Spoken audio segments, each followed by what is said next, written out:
En début de séminaire, tu vas aller écouter personne sur mon cas. C'est parti, hein. Bon, donc moi j'ai pas de présentation PowerPoint à vous présenter, mais du coup je vais vous présenter le vif du sujet. Donc on m'a demandé de parler un petit peu sur ce qu'on met en place et que vous avez pu voir tout à l'heure, les conférences en ligne qu'on fait pour essayer de créer une communauté apprenante. Donc qu'est-ce qu'une communauté apprenante? C'est faire en sorte que, comme on a défini l'autre jour la communauté, c'est-à-dire un groupe de personnes qui ont un intérêt commun, il faut dire si je me trompe, hein, mais qui ne se connaissent pas forcément, arrivent à travailler ensemble et arrivent à mutualiser leurs connaissances. Alors, pour tout vous dire, nous, on est dans le milieu du rugby avec Olivier Nière. Milieu du rugby, valeurs, partage, amitié, tout ce que vous voulez. Le seul souci, c'est qu'aujourd'hui, pour la plupart, c'est un produit marketing. Donc, les entraîneurs de rugby, bien sûr, qui sont un peu le fer de lance, ne partagent pas, n'échangent pas, ne parlent pas entre eux. Et nous, une part de notre boulot, c'est d'amener à échanger et à discuter. Moi, quand j'ai pris le truc il y a une dizaine d'années, on avait créé ce qu'on appelait les lundis de l'IFER, qui étaient des rassemblements qu'on faisait lundi soir en présentiel. On prenait un intervenant, on allait dans 4 ou 5 villes, on rassemblait du monde et on parlait d'un problème technique. Première année, une trentaine de personnes. Deuxième année, une vingtaine de personnes. Et au fur et à mesure, ça s'est délité et les gens venaient plus trop. Et la raison, c'est un, on n'a pas le temps. Et deux, j'ai pas envie de voir mon collègue à côté, du club à côté, parce que j'ai perdu contre lui le week-end dernier et que ça me saoule de devoir lui parler. Donc, comment on fait? On essaie de dématérialiser l'échange, de faire en sorte que les mecs échangent, mais sans se voir. Donc, l'idée, c'est, bien sûr, sous la forte influence de Maître Battier, ça va être de mettre en place des conférences en ligne à distance, en prenant des intervenants de référence et en essayant de donner du contenu au plus grand nombre. Par contre, on ne veut pas que ce soit complètement gratuit. Et là, je ne parle pas de financier, c'est-à-dire que chacun doit donner un peu de soi. Donc l'idée, c'est en amont, et ça via Spiral. Donc c'est une des fonctionnalités qu'on utilise avec Spiral. Après, si vous voulez, je pourrais vous montrer d'autres choses qu'on met en place avec Spiral, mais comme on m'a demandé d'intervenir là-dessus, on met en place un questionnaire sur le sujet. Alors à la base, déjà, on prend un sujet technique très pointu, très précis, pour éviter de partir un peu dans tous les sens. On met en place un questionnaire ouvert à tous et qu'on diffuse au plus grand nombre. Donc un exemple de questionnaire qu'on met en place. Toujours beaucoup de vidéos. Alors, hop. Donc là, c'était sur le rock, celui qu'on a vu tout à l'heure. Hein? Comment? Donc, ah, mais je vais vous lancer les vidéos. Non, non, mais je plaisante, c'est pas pour toi, je dis ça. Alors, ça rame. Donc, alors là, par exemple, alors là, ça rame, mais là, c'est des vidéos de la séquence de jeu qu'on a désignée. Donc, c'était tout ce qui était relance de rock sur ballon lent. Donc, on leur a mis des séquences de vidéos. Et après, il faut qu'ils bossent à partir de ces séquences. Donc, ils ont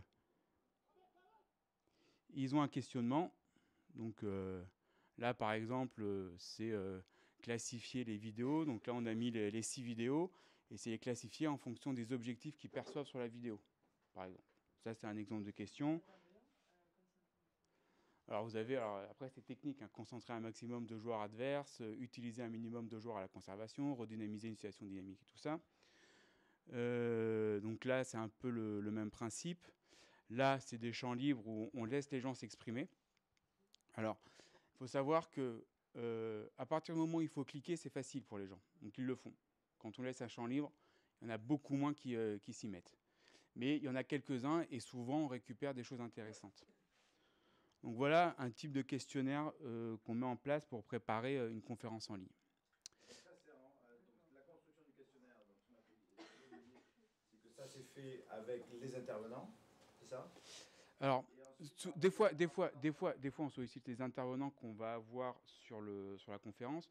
La plupart du temps, quand on essaye d'avoir un peu des entraîneurs de référence, eux, ils n'ont pas le temps. Donc tout ce travail-là, on le fait nous en amont. Donc là, c'est surtout Olivier, une personne qui s'appelle Nicolas Barbaz, qui nous a beaucoup aidé sur le début pour lancer le truc.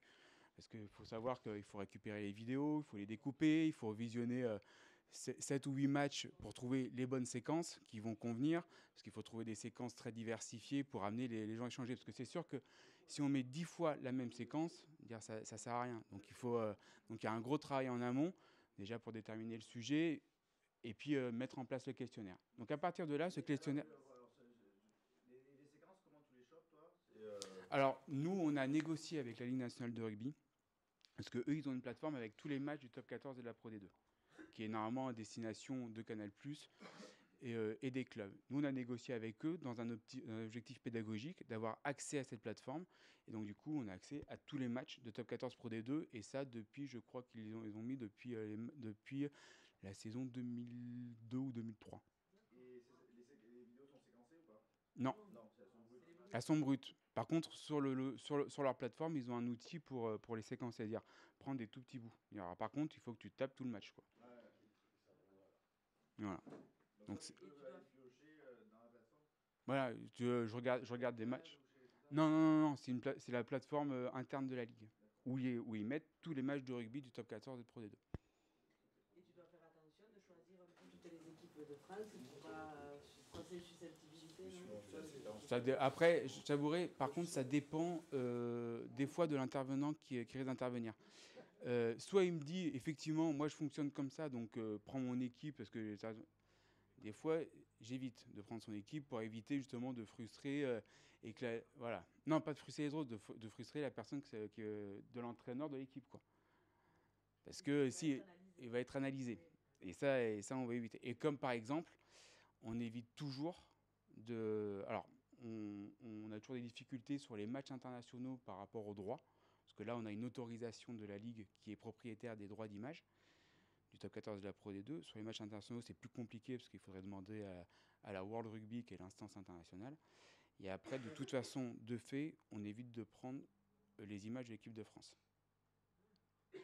Pour éviter, justement, toujours pareil, surtout sur ces dernières années, et éviter d'amener les gens à critiquer. Voilà. On veut que ce soit un support de formation, pas un support critique. Voilà. Donc ça, c'est la base. Ça, c'est en accès libre. Donc, accès web, je crois, ça s'appelle comme ça. Hein. Accès web sur Spiral, c'est accès libre. Et on diffuse le lien à des bases de données, on met ça sur Facebook, on met ça un peu partout, on essaye de... C'est ouvert. C'est ouvert à tous. Là, l'idée, c'est, comme c'est toujours pareil, d'amener les gens à échanger. Si tu commences dès le début à cloisonner, tu vas restreindre ton champ. Donc, il vaut mieux taper sur le plus grand nombre pour essayer d'en avoir un maximum. Donc ça, c'est le point de départ. Oui, vas-y. Quand ce matin, tu parlais des problèmes de présentation dans les quiz, etc., tu pensais notamment à cela, de quiz, ouais. Du coup Des fois, je les trouve un peu austères, quoi. Ben, il n'y a pas de vignette, quoi.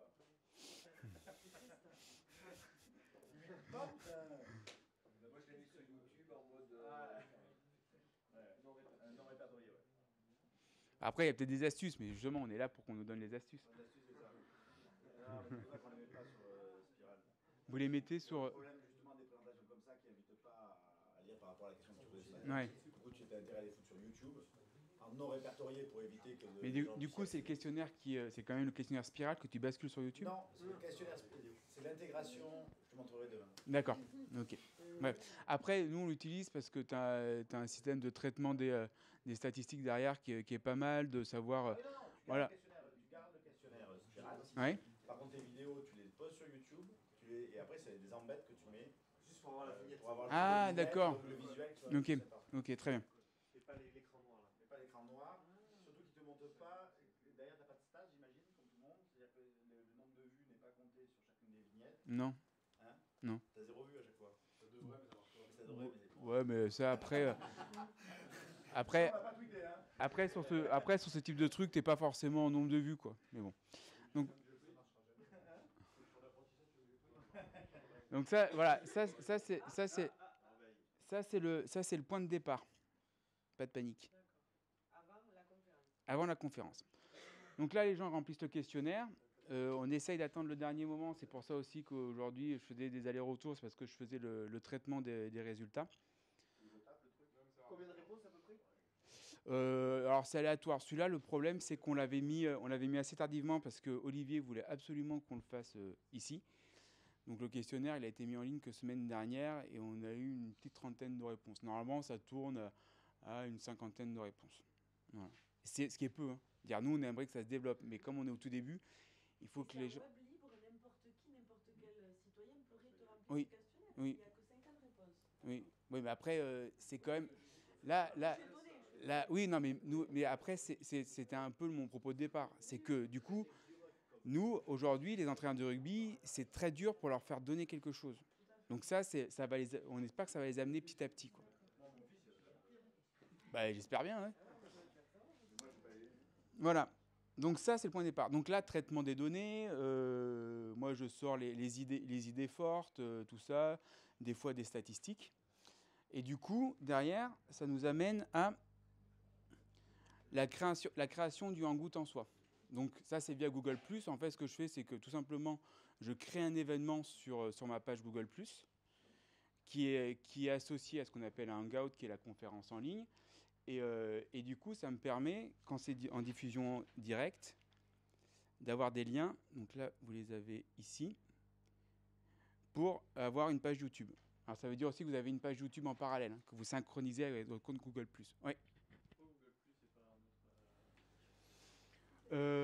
Pourquoi Google+? Un, parce qu'il est gratuit. Et deux, parce que ces fonctionnalités conviennent bien à ce que nous, on veut faire, quoi. Et que, troisièmement, tu as cette diffusion sur YouTube et la possibilité, du coup, d'enregistrer ta conférence en ligne. Voilà. Et de la récupérer et justement de la retravailler. Parce que la conférence en direct, c'est pas la finalité. Tu as des gens qui peuvent regarder la conférence en direct, mais c'est pas sa finalité. La finalité, vous allez voir, c'est vraiment d'enregistrer la vidéo, de la récupérer et de la retravailler derrière pour en créer un contenu. Donc là, on crée l'événement et après, on envoie le lien YouTube de la conférence et ça, vous pouvez le planifier. Ça veut dire que la conférence, vous pouvez la planifier une semaine à l'avance. Et après, communiquer dessus et tout ça. Donc là, on a pris nos conférenciers. L'un des plus gros écueils avec Google+, c'est apprendre aux gens à se connecter. Alors, je finis et après, tu nous donneras ton astuce. Ouais, tu vas nous la donner. Tout simplement, alors, pour une seule et bonne raison, c'est que, en général, les entraîneurs, vous en avez beaucoup qui sont d'une ancienne génération. L'informatique, c'est pas leur fort. Et là, ça commence à être un peu plus technique. Deuxième raison, c'est que si vous n'avez pas de compte Google+, vous ne pouvez pas être intervenant. Et des comptes Google+, tout le monde n'en a pas. Et notamment les entraîneurs avec qui on travaille. Donc moi, la petite astuce que j'ai faite, c'est tout simplement que j'ai créé des comptes fictifs. J'ai créé 3 ou 4 comptes fictifs avec un login et un mot de passe. Et je le communique aux personnes qui veulent se connecter. Voilà. Donc là, cet après-midi, par exemple, j'ai passé 2 heures à apprendre à 2 entraîneurs et je ne suis pas arrivé, heureusement qu'il y avait Christophe, à se connecter, quoi. Voilà. Mais une fois qu'on a compris le système de connexion, après c'est ultra simple. La première fois c'est un peu compliqué et après c'est simple. On change d'entraîneur à chaque fois. Parce que bien sûr, l'idée aussi c'est de prendre des intervenants qui sont spécialisés sur le sujet sur lequel on parle. Par exemple, l'avant-dernière conférence, on l'a fait sur l'attitude du pilier droit. Si on avait pris un entraîneur des 3 quarts, je ne suis pas sûr que ça aurait été forcément très percutant, quoi. Donc là, on crée l'événement, on envoie le lien YouTube et on donne rendez-vous le temps. Aujourd'hui, c'était le mercredi 9 mars à 18h. Moi, je demande toujours aux gens moi, j'ouvre la connexion une demi-heure avant et je demande aux gens de se connecter dans cette demi-heure-là, les personnes qui vont intervenir, tout simplement pour régler les problèmes de connexion. Et si un jour vous le faites, je vous conseille vivement de le faire parce qu'il y a toujours un souci. Tu règles les problèmes d'ouverture de micro, de machin, de trucs, de connexion. Tu donnes le rythme aussi, tu donnes des consignes. Tu donnes des consignes. Ouais. C'est-à-dire que quand vous ne parlez pas, coupez le micro, parce que l'autre fois, il y avait un entraîneur, il y avait les gamins derrière qui braillaient, il n'avait pas coupé le micro, donc ça gênait un peu le truc. Et donc quand tu ne parles pas, tu coupes ton micro. Et comme ça améliore la qualité globale du truc.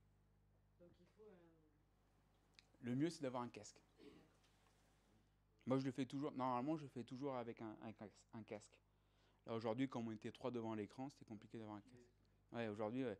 Parce qu'on m'avait garanti une connexion de haute volée. T'arrêtes de faire la pleureuse là comme ça? Voilà.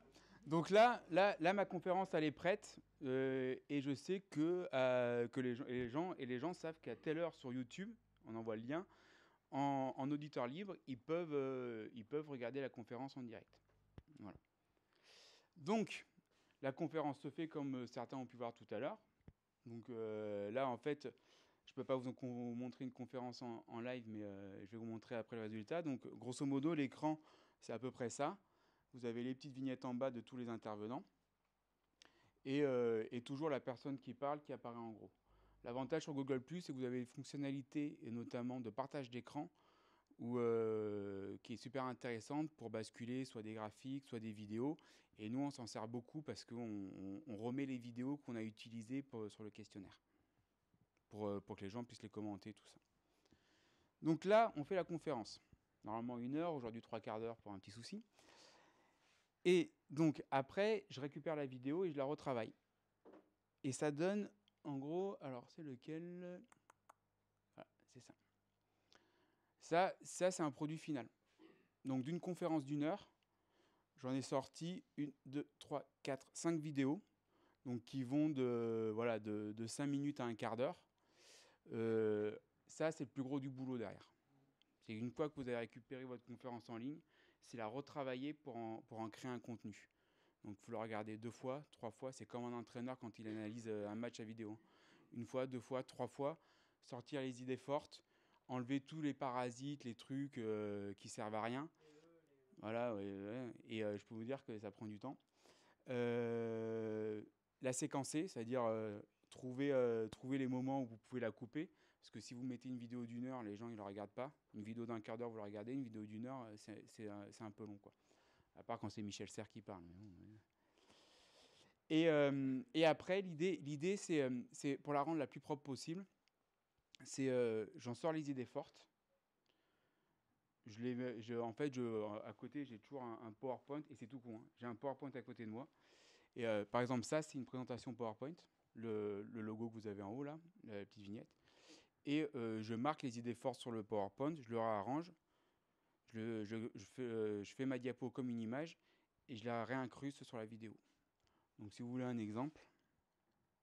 Et ça, il n'y a que toi qui le vois ou les autres le voient aussi? Merde. Attends. Hop.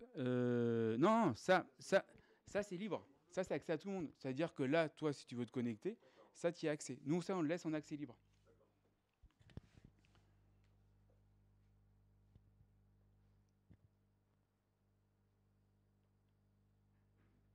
Donc ça, par exemple, ça, c'est une présentation PowerPoint. D'abord, les appuis bas. Pour les maquillages, Ça, c'est mon bureau.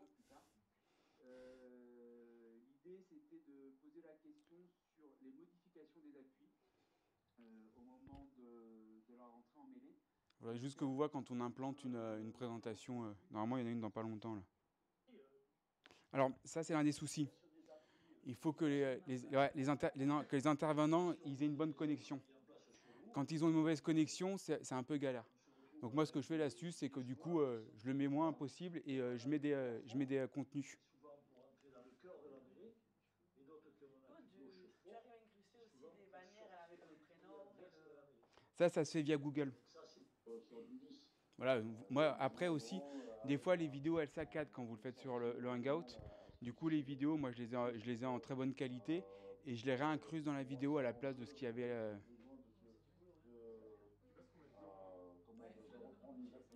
Je compte pas, mais beaucoup. Ça demande... Alors lui, c'est Laurent Paquevato, ancien pilier du Loup. Il doit faire à peu près 160 plombes. C'est ça. C'est le mec qui peut pas mettre de chaussettes. Ouais, il a les mollets trop gros.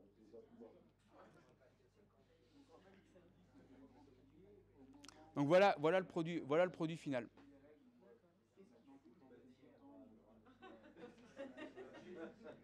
Alors le bâtier, on lui demande toujours de se connecter pour des raisons techniques. C'est un peu notre support, quoi. C'est le service après-vente. Ouais. En plus, il aime bien. Alors après, voilà, c'est des trucs très très pointus, très techniques. Donc c'est sûr que ça cible notre public à nous. C'est pas fait pour le grand public. Nous, on le laisse en accès libre, mais c'est pas fait pour le grand public.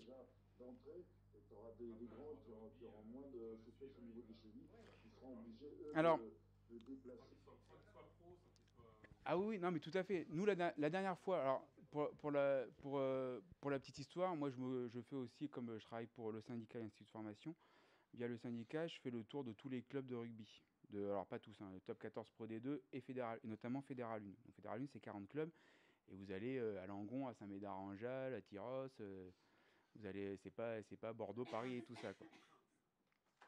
À Mont-de-Marsan aussi. Ah, non, mais c'est sympa, Langon. Et du coup, c'est des gens qui ils sont un peu éloignés des échanges et tout ça. Et la dernière fois, je vais à Langon, et l'entraîneur de Langon, déjà, il me reconnaît parce qu'il m'avait vu sur la conférence en ligne. J'étais content. Je lui ai dit, si tu veux un autographe, il n'y a pas de souci.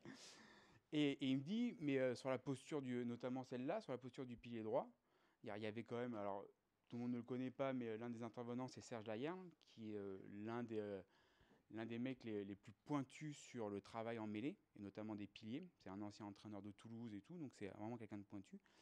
Et l'entraîneur de Langon me dit, mais ça, j'ai diffusé, on l'a regardé ensemble avec les éducateurs et les piliers de mon club. Et nous, ce qu'on cherche, c'est ça. C'est-à-dire que autant la vidéo, c'est bien, ce qui se passe après, c'est encore mieux. C'est-à-dire, il m'a dit, on a regardé les trucs, et après, on a passé 1 heure et demie à échanger entre nous. Et là, tu as gagné le pari. Et là, tu te dis, bah, les mecs, voilà. Nous, l'idée, c'est pas de donner une leçon. C'est donner des points de vue et amener les gens à échanger. Tu es d'accord, tant mieux. Tu n'es pas d'accord, il n'y a pas de souci, quoi. Les gens, ils donnent leur point de vue.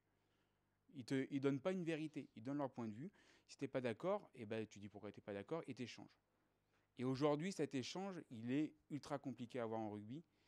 Et là, on commence tout juste, et pourtant, ça fait 10 ans qu'on y bosse, et là, on commence tout juste à reavoir de l'échange. C'est plutôt sur les intervenants, du coup. Tu fais avec les intervenants où tu les sollicites toi-même. On les sollicite. On les sollicite, et en tant qu'expert. Après, par exemple, là, on a fait le 3e. La dernière fois, j'étais au téléphone avec un des entraîneurs, je lui ai dit, il va y avoir la conférence en ligne sur tout ça. Et il me dit, oui, mais c'est super intéressant et tout. Et moi, j'aurais plutôt vu un sujet comme ça, comme ça, comme ça. Je lui dis, bah, écoute, si tu veux travailler dessus, tu travailles et on fait une conférence avec toi.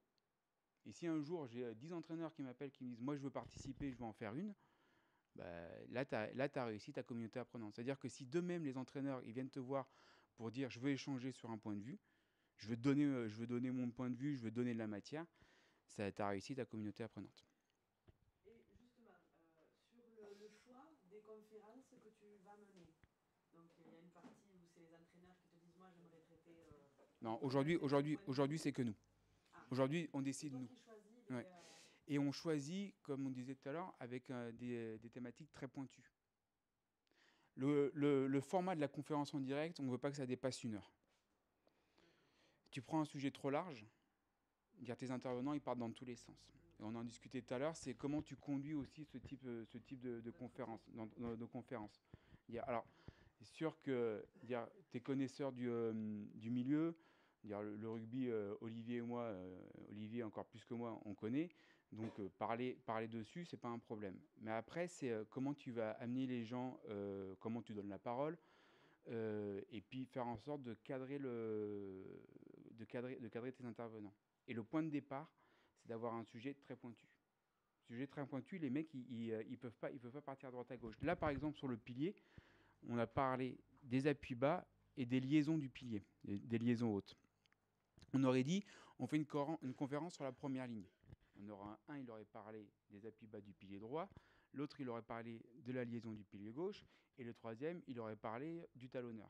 Et là, tu serais parti vraiment dans tous les sens. Voilà comment on détermine, l'une des parties, comment on détermine les sujets. Et du coup, sur la gestion de la parole, sur la modération, alors, comment tu as travaillé ça? Michel Drucker. Parce que maintenant, mon surnom, c'est Michel Drucker. Non, c'est... tu ne travailles pas particulièrement, ça vient tout seul. Puis après, c'est de l'expérience, quoi. Voilà, on a fait C'est la 3e qu'on diffuse, c'est la 4e qu'on fait. Parce qu'avant, on a beaucoup testé pendant. On y a mis 1 an avant de sortir la première réelle. Pour montrer voilà, la qualité. Voilà. Et les thématiques pointues que vous choisissez, elles sont choisies en fonction de quoi par rapport. De l'actualité. D'accord. Alors, des fois, on a même un temps d'avance sur l'actualité. Par exemple, sur le sujet. Sur le dernier sujet, là, sur les problématiques de RUC, le sujet, on l'a déterminé il y a 3 semaines. Normalement, on se laisse un peu plus de temps, mais bon, il fallait qu'on soit présent ici. Il y a 3 semaines. Et l'article, par exemple, de l'équipe d'hier, passé par mon éminent confrère de la Fédération française de rugby, comme quoi il y a des bonnes relations, il portait sur le RUC, sur les problématiques de RUC, les problématiques des RUC-lents. En fait, c'est Nostradamus qui peut t'appeler. Non, c'est pas moi qui le décide non plus. J'ai quand même des pédagogues qui sont un peu plus performants que moi là-dessus. Voilà. Je vous diffuse juste pour finir une petite vidéo parce que je sais qu'Olivier l'aime bien sur justement qu'est-ce qu'une communauté apprenante.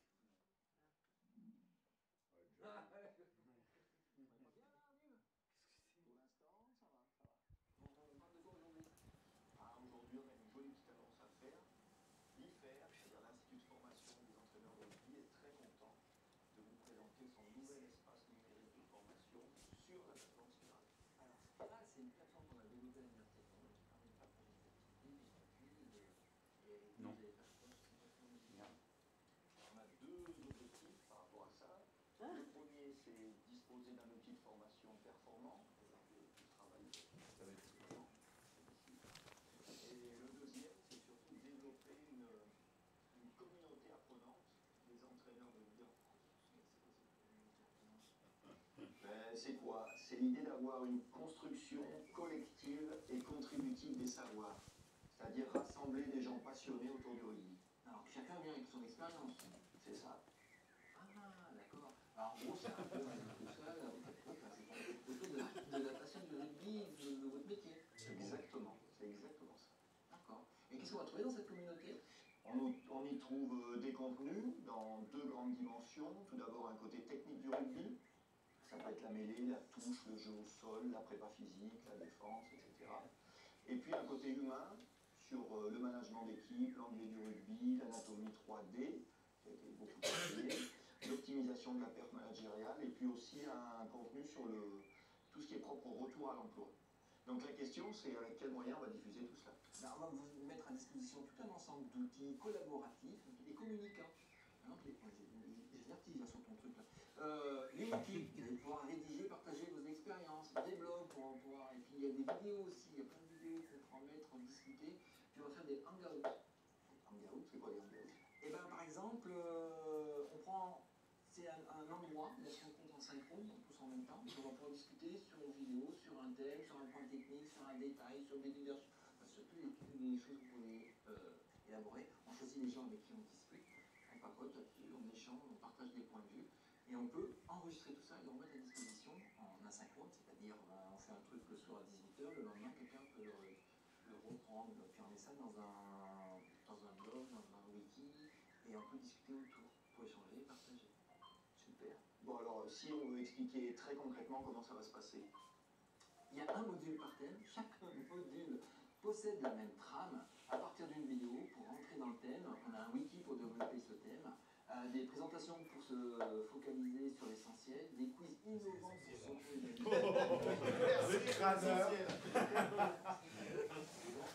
Et alors, Et en plus, il fait semblant de ça, il faut envoyer un mail à chaton. Chaton? Mais qui c'est chaton? C'est Nice, oui, c'est. J'avais oublié celui-là. Super. Et pourquoi on doit avoir un compte? C'est le principe d'une communauté apprenante. Hein. C'est pas quelque chose d'anonyme, on ne va pas discuter dans le vide. C'est quand j'apporte des idées, on sait qui je suis, pourquoi je suis là, quel est mon passé, pourquoi j'ai ce point de vue, etc.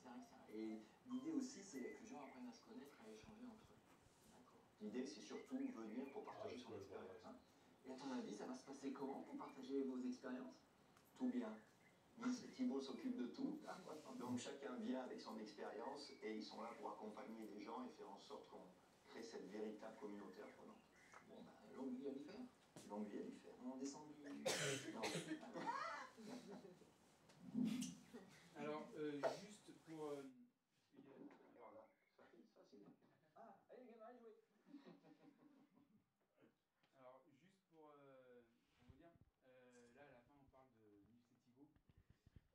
plateforme, elle a été vachement développée quand on avait Thibaut Chéneau, qu'on avait pris en stage, qui était exclusivement là-dessus. Le problème, c'est qu'on n'a pas pu le garder. Oula. Ouais. On n'a pas pu le garder pour des raisons financières et que du coup, je me suis retrouvé tout seul dessus. Et quand on parlait hier c'est bien de se doter d'une plateforme, de vouloir faire la formation à distance, mais la question des ressources derrière, elle est primordiale. Si vous n'avez pas les ressources... Après, Thibaut, c'était bien pour lui parce qu'il a rebondi à la Fédé de foot et aujourd'hui, il a fait la même chose pour la fédération de foot et pour Clairefontaine. Voilà. On a formé pour le foot. C'est dur, si c'est pas malheureux. Mais non, mais tant mieux pour lui. Juste par curiosité, combien de prises vous avez fait Une seule. Avec Christophe, on fait toujours qu'une prise. J'ai pas le temps, moi. J'ai un métier. Mais c'était du montage. Absolu de sa part. C'était, ouais. Non, mais c'était vraiment sur des poteaux de rugby. C'est vraiment. Et il était dans l'Afrique du Sud, c'est ça? Non, mais sérieux. Mais non, c'est du montage. Ouais, Ils étaient assis sur le bord d'un bureau. La pièce est toute vert et après il y a un thème par-dessus. C'est bon pour ce suivant? C'est bon? Ah ouais, top, bravo.